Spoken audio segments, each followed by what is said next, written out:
Your charity is probably claiming gift aid from less than 60% of its donors. And that means you're leaving thousands of pounds on the table. And you know what the crazy thing is? Most of those donors who click no on their gift aid declaration, they just probably didn't understand it, or they don't know exactly how it works. Or maybe you just never asked them properly in the first place. I've helped charities move their gift aid opt-in rates from 40% to 80%.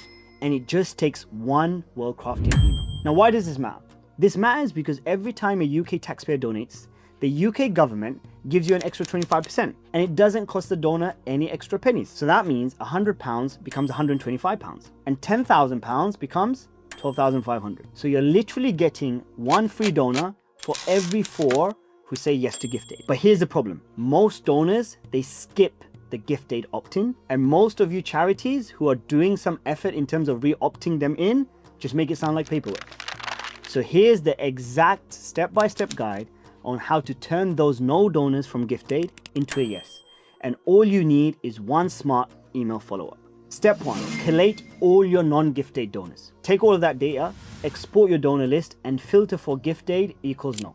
What you'll have here is a list of donors who simply said no to gift aid or they left it blank. These are your most lowest hanging fruit. These people have already donated, so that's the hardest part done. Step 2, send them a you forgot something email. And here's the template. The template is going to clearly say 3 things. Thank you for donating.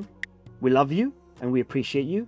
2, hey, by the way, you forgot to tick gift aid. And 3, we can do all of this for you and claim an extra X amount if you simply just click this button. So let's break the template down. First of all, their name.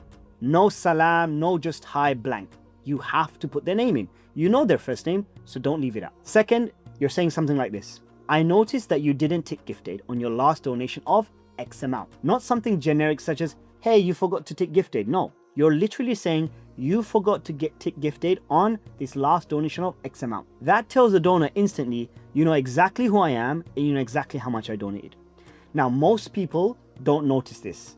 And so you're going to lean into that. You're going to say, hey, by the way, most people don't notice this. And I assumed you didn't do too. Then you're going to say, if you simply click the yes button below, we can claim an extra Y amount from the government at no cost to you. The Y amount is simply 25% of the original donation. So you're going to plug that in. Then you can say, just press the button below and we'll do the rest. And then you have the button there simply saying, yes, claim on my behalf. It's as simple as that. But every single section here is almost as equally important. Be sure to make sure you end by saying thank you for giving once again so generously. And then finally, make sure that you put your name down. Not just the charity number and name, but your name so that they know that it's a human being sending them the email. If you use these exact sections, it makes sure that the email template is simple. It's still conversational, but it's also very, very personal. Step 3, you must send a reminder exactly 2 days later. Now, I know a lot of people, they get scared of sending follow-ups. Now, why is it 2 days?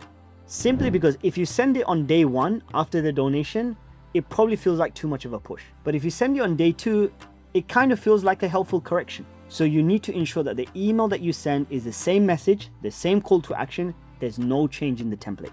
It's just sent 2 days later as a reminder. So in this email, your subject just could be just checking in again. Should we claim gift aid on your donation? You're kind of pushing them to make a decision. We'll also include this template in the guide if you comment gift aid. In my experience, this simple 2 email sequence usually ends up recovering about 30% of gift aid donors, converting them from a no to a yes. Converting gift aid donors from a simple no to a yes is probably the easiest money your charity will ever raise. But you must skip the tax talk. You should write like a person, and you must send this email immediately after they've already felt good about giving. Now, if you do want this exact gift aid recovery template, just comment the words gift aid and we'll send them over to you.